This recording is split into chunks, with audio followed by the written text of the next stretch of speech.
Hello. It's good to see you all. I have news for you. Maybe it's actually not news because you already know, but here it is. There is going to be a revolution. That's the news. Well, my question then is it going to be a revolution in technology? Is it going to be a revolution on the farm? Or is it going to be a revolution on the street? You don't have to answer me, but just hold on to that. That's because, by the way, I hope you've eaten, because this is not a good conversation to have without food in the stomach.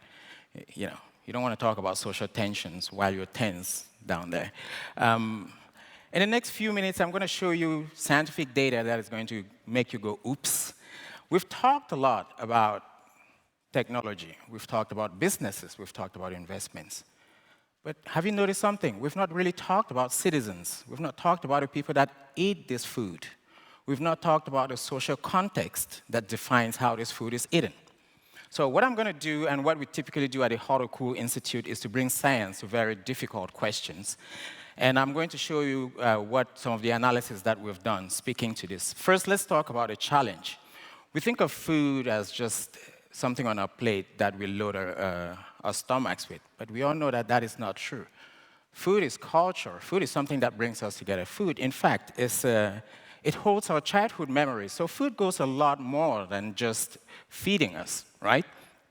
And in fact, if you take away anything from this talk today, it is that we're not going to solve the environmental problems without addressing the social tensions that are baked in our society. And we're not going to address the social tensions without addressing the problem of food system unsustainability. That is the challenge we have right there. To back this up, we've done a bit of analysis at the Hot or Cool Institute, looking at the lifestyles of people. What you're looking at is, wow, this is huge. Or maybe I'm just small, I don't know. This is a lifestyle carbon footprint of citizens in selected countries, most of them OECD countries. Instead of the IPCC's approach of looking at emissions within the national territories, we've taken consumption-based accounting approaches. So all the made in China that you consume here is calculated as part of your own impact. And if we need to meet the Paris Agreement target of 1.5, we should be down at these levels within the next 7 and 20-something years. We're currently at an average of 4.6 tons CO2 equivalent per person per year, right? And this is how much reduction we are looking at in terms of impact or emissions at a per capita level in all these countries. Already what you see is the disparity across countries here. You have a bunch of countries on one end, and you have another set of countries on the other end. These are countries which, apart from Indonesia, which kind of passed the 2030 test, however, these are countries which they still need to increase the consumption levels of their citizens to meet basic standards. And yet, they should already start thinking of reductions in order to stay within the Paris limit, right? So this is quite a problem. It already starts showing you some of the tensions there. And to get a little bit deeper, to show the food connection here, if you look at analysis of where our footprints are coming from, primarily we have a meat culture globally. And it's not necessarily always that we consume a lot of meat, although in some cases there is. It's sometimes just the intensity of production of that meat. Look at South Africa and Brazil, for example. Well, Brazil consumes a lot of meat, yes. But South Africa, for example, the amount of meat consumed is not that much, but because of the intensity of production, it tends to have a much higher impact. But we could go a little bit further into this to start showing where these tensions are coming from. What you're looking at on the screen now is analysis by the United Nations Food and Agriculture Organization, trying to do projections from 2022 to see whether we can hit the zero hunger target by 2030. What it starts showing you is before COVID hit, well, there was a slight chance we might get close to that target. A few hundred people still undernourished, but, well, not almost 800 million people. And then COVID hit. That timeline changed again after Russia invaded Ukraine. And we know that going forward, there are still going to be crises. What is that going to do to our food systems? What is that going to do to the targets that we've set for ourselves and which our governments have agreed to?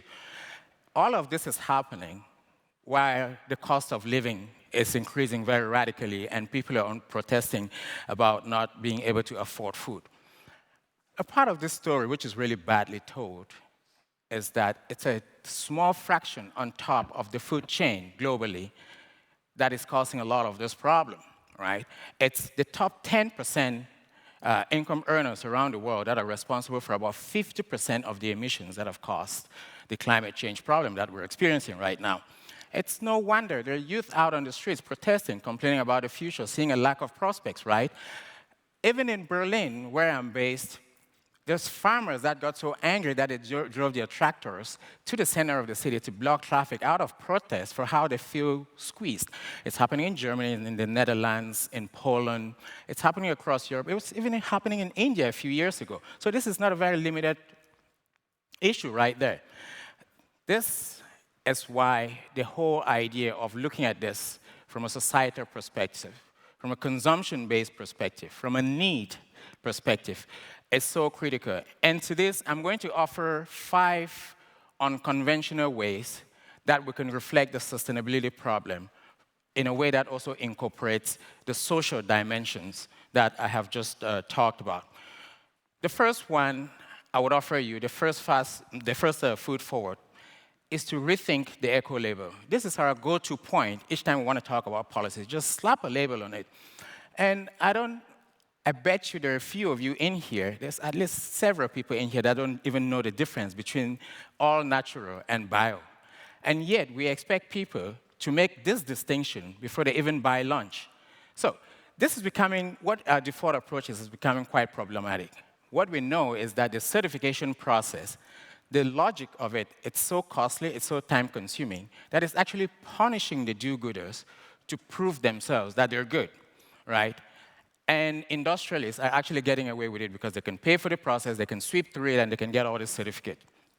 We also know that it's prone to abuse. This is why it's highly distrusted by consumers. And sometimes it just simply overwhelms them, and you can't tell the difference between all these eco labels. So how about we flip the logic here?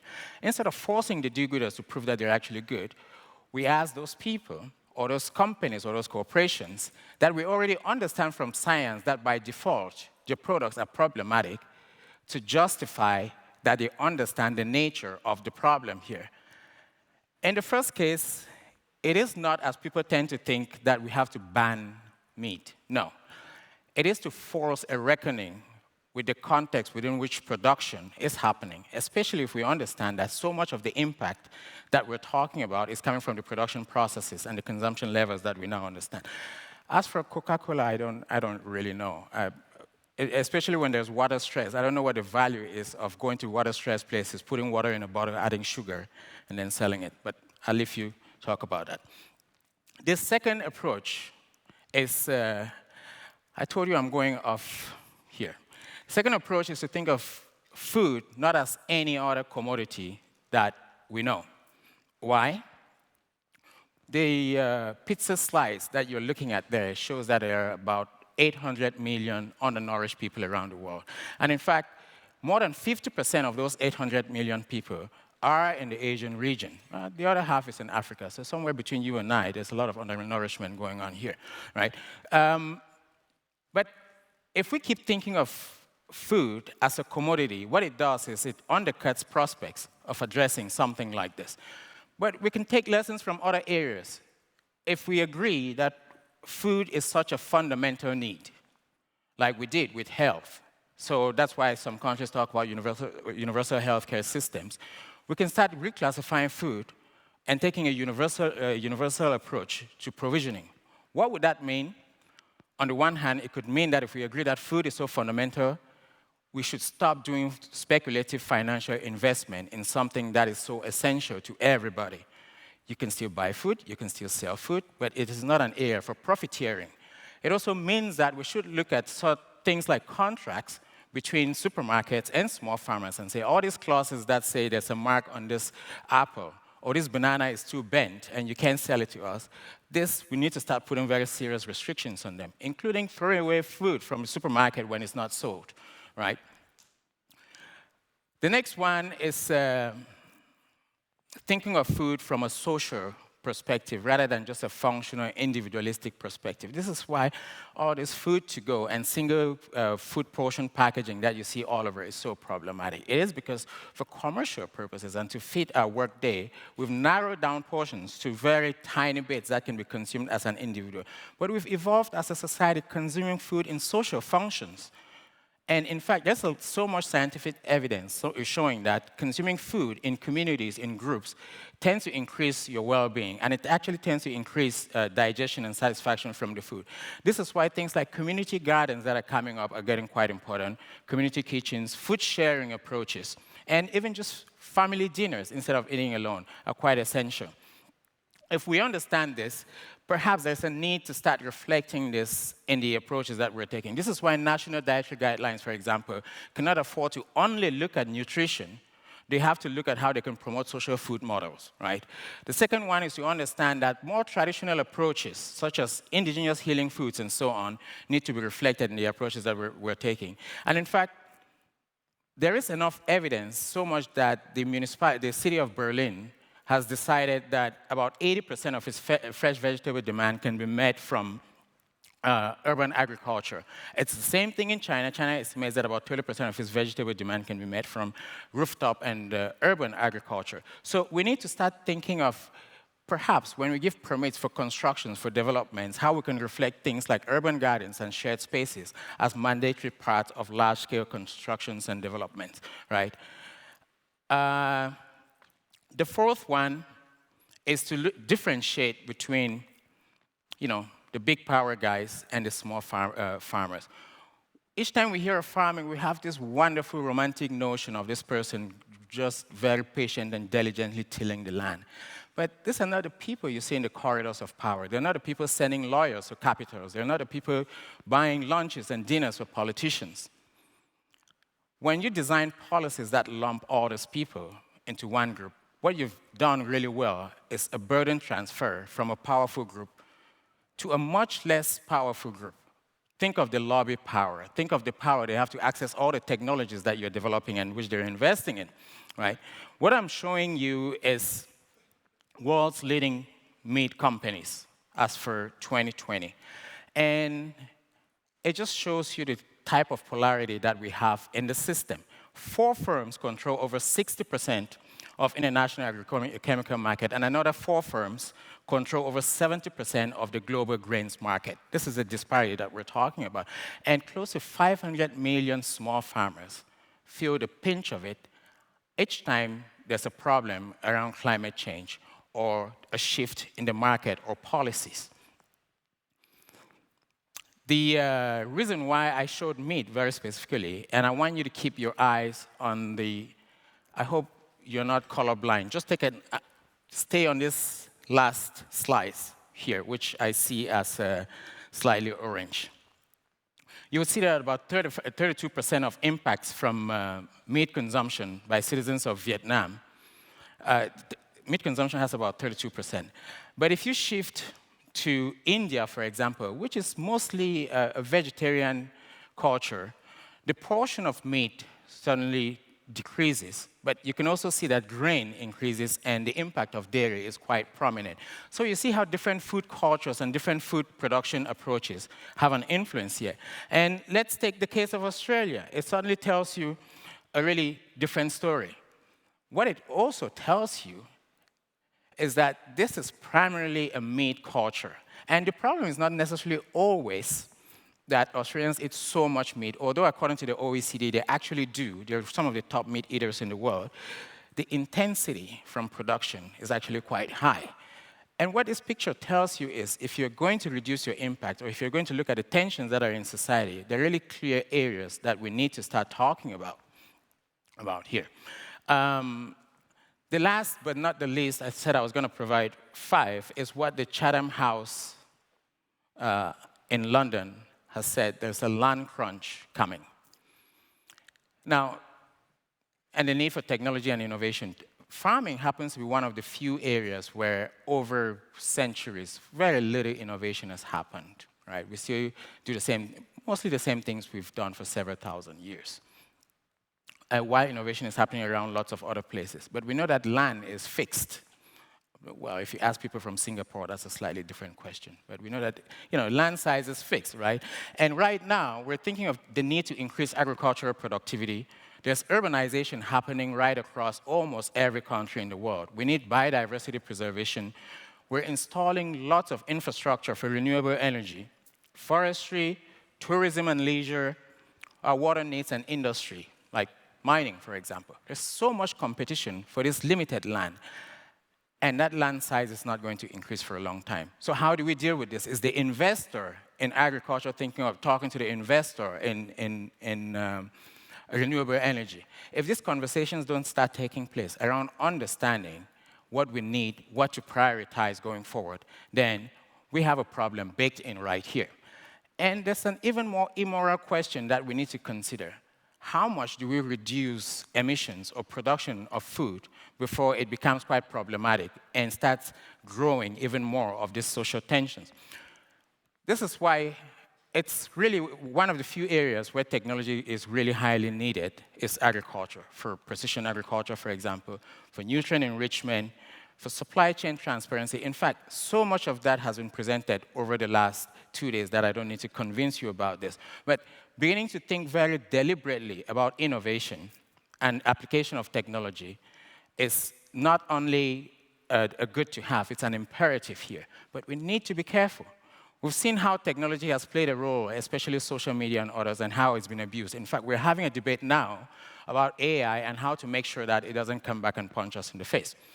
How do we make sure that discussions around technology or in agriculture are quite in line with what we want for a future society? I've put together, based on the work we've done at the Institute, 5 key principles that I think are quite instrumental in developing eco-social technologies. This hopefully can help some of you thinking about working in the technology field. Some of the investors that are looking at investing in new technologies, governments designing policies, and so on. The first one is that the technology should facilitate social justice. It shouldn't just be seen as investments to enrich the already rich, but it should consider the nutritional and well-being needs of citizens. The second one is that it should broker partnership. We've seen enough of technologies that are quite divisive and problematic across the world. We need to think about the kind of technology that brings us together and stops harmful competition. The third one is your technology should contribute to improve health and quality of life. It should allow equitable access to food instead of being so complex that people in challenged areas cannot access it, right? The fourth is it should be culturally sensitive and respect local traditions, food cultures across the world. And last but not the least is what we usually refer to as regenerative technology. It should be aligned with nature. These 5 principles, hopefully, can guide some of the thinking that you're having here. So essentially, what we need are technologies and innovations that celebrate the good in us and foster collaboration rather than just festering on greed and promoting unhealthy competition, as we've seen in so many areas. At the Institute, we talk of what we call a fair consumption space. Quite often, when we discuss this and we show instances of overconsumption, people latch onto that and say, we need to reduce our consumption or the consumption of the overconsuming group. But how much can you reduce? And in lots of cases, where there have been attempts to reduce this consumption, it's actually just transferred power from low-income groups to the overconsuming groups. So we need to create social floors below which people should not fall. Somewhere between that environmental ceiling and that social floor where everyone can meet their needs is what we refer to as a fair consumption space. This is so elemental, and it brings me back to the question I asked you at the beginning, which I still don't want you to answer to me. It's not my answer to take. There is a revolution coming. Is it going to be in technology? Is it going to be on a farm? Is it going to be on the streets? Is it going to be all of those? I don't know. Thank you.